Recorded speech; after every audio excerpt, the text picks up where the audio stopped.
Okay, and we're back. This is chapter 12, Stoichiometry, and we're going to start with the standard that this covers. And this entire chapter is referring to standard 2E, which is students know how to calculate the masses of reactants and products in a chemical reaction from the mass of one of the reactants or products and the relevant atomic masses. So we start with the arithmetic of equations. Okay. A balanced chemical equation provides the same kind of quantitative information that a recipe does. Just as you need 2 eggs and 2 cups of chocolate chips in a cookie recipe, and that recipe will make, say, 5 dozen little cookies.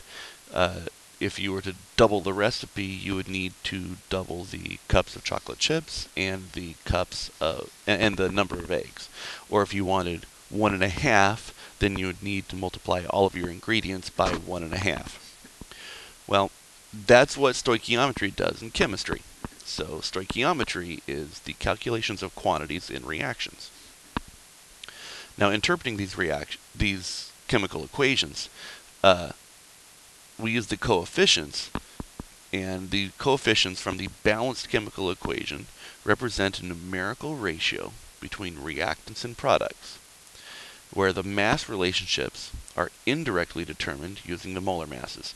So when you get a balanced equation, the numbers of the balanced equation tell you the proportions of all of the ingredients and all of the products within in the chemical equation. So if you have 2 moles, if you're producing 2 moles of one substance and took 3 moles to get it, they're always going to be produced in those proportions in your chemical equation.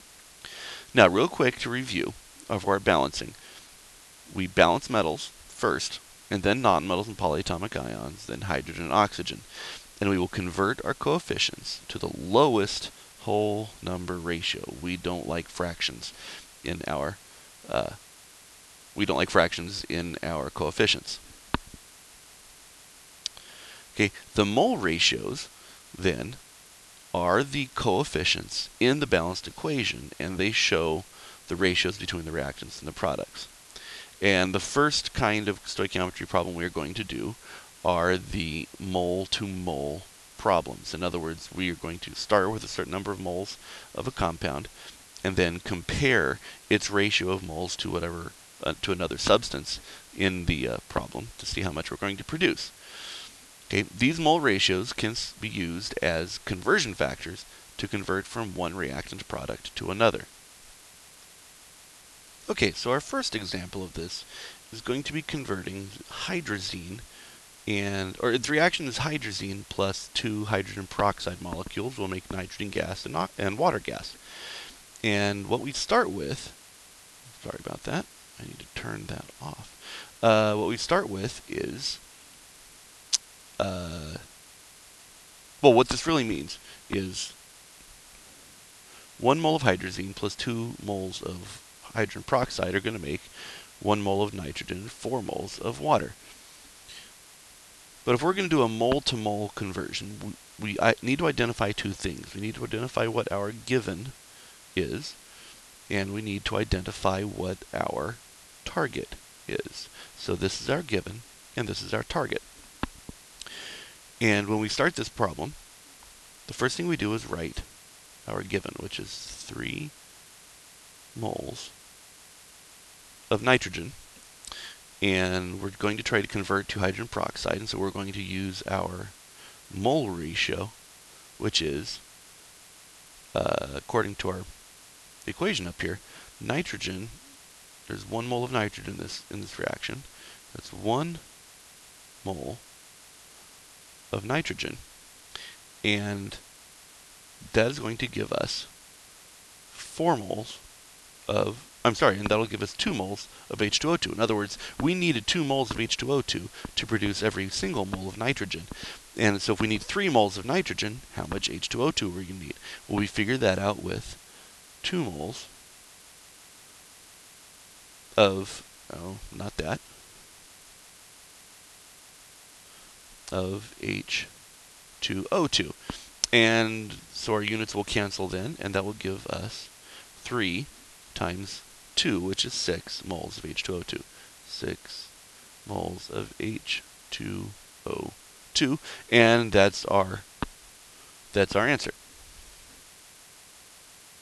Okay, so what this illustrates is that it's this ratio of, in order to get 3 moles of N2, we know that there's a ratio of 1 mole of N2 for every 2 moles of H2O2, and so we would require 6 moles of H2O2 to make that 3 moles of N2, in keeping with the 2 to 1 ratio.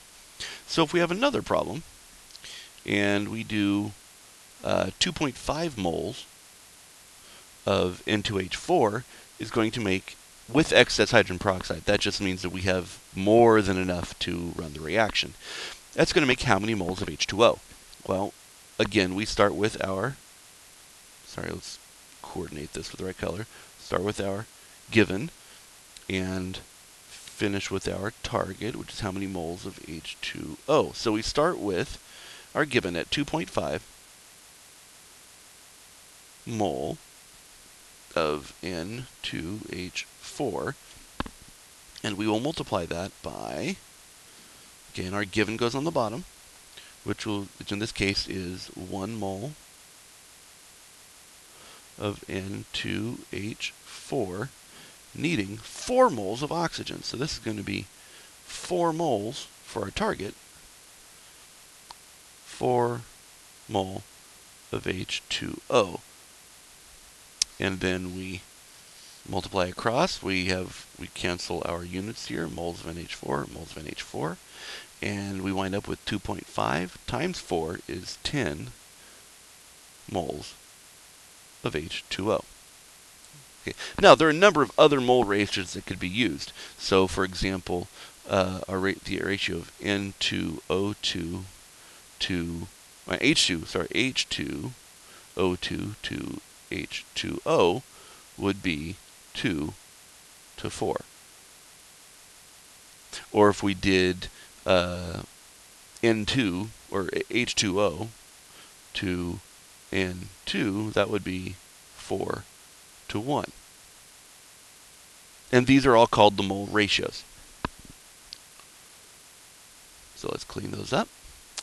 Now, we do know from moles that there are also other things that these moles equal. Moles equal 6.02 times 10 to the 23rd particles. Okay, they equal the molar mass of a substance is 1 mole. That's attained from the periodic table.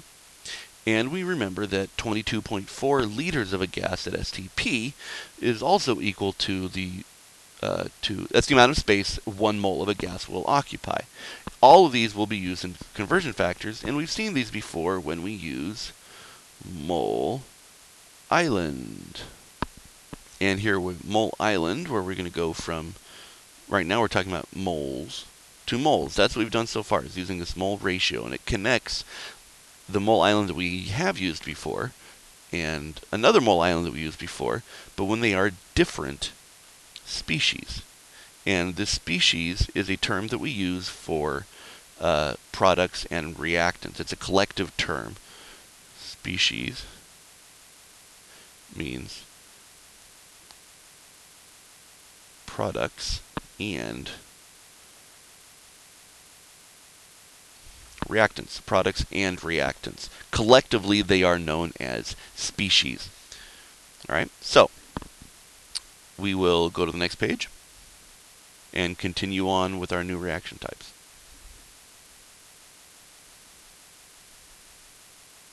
Yeah. Now, another thing to consider with in our chemical reactions is the fact of mass conservation.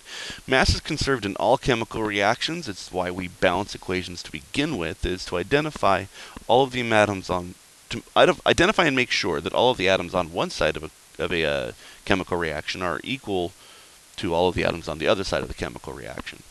Okay, and so the mass of the reactions in this case always equals the mass of the products. All right, now our example here is that we have 2 hydrogen molecules plus 1 oxygen molecule equals 2 water molecules. That results in 2 moles of hydrogen being 1 mole of oxygen and 1 mole of oxygen making 2 moles of H2O. But then when we find the masses, we discover that 4 grams of hydrogen and 32 grams of oxygen, okay, which is 2 moles of H2, 2 times, which is 2 times 2 times 1, so it's 2 moles times 2 atoms of 1 AMU, or 1 gram per mole hydrogen, plus 1 mole times 2 atoms of 16 AMU oxygen. This is going to equal 4. That's going to equal 32. Collectively, that's 36. And then on this side, we have 2 moles of 2 times 1, 2 atoms of 1 AMU hydrogen, plus 16 for 1 atom of 16 AMU oxygen. 2 times 1 is 2, plus 16 is 18, times 2 equals 36 grams. Lo and behold, these are the same masses, and therefore we have the same, we have the law of conservation is being upheld. All right. The mass ratios are indirectly determined by multiplying the number of moles by its molar mass. We will not be balancing by mass ratio. Mass ratio is used to determine empirical formula and determine the formulas of compounds based on the products that we get from chemical reactions. And we're not really going to get to that in this chapter. That is the end of 12.1. Please do your homework, and we'll see you guys next time.